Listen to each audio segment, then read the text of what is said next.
Reverse, Forward, Side Parking Collision Avoidance Assist, or PCA, is designed to detect pedestrians or objects around the vehicle and may warn the driver or assist with braking to avoid a possible collision. To enable PCA, go to the vehicle settings on the infotainment system. Press Setup.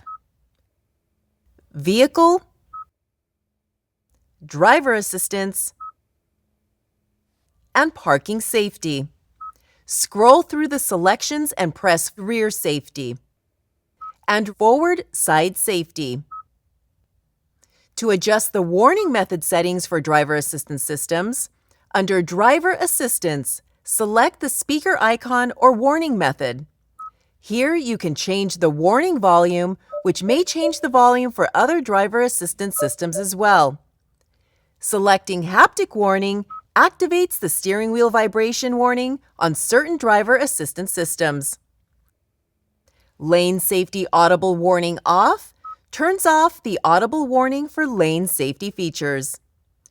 Driving Safety Priority lowers all other audio volume when the system sounds a warning. And Parking Safety Priority also lowers all other volume when the Parking Assist view is active. For additional information, refer to your owner's manual. You can also go to the Kia Features and Functions Videos YouTube channel or the Kia Features and Functions Quick Reference Guide. Thanks for watching.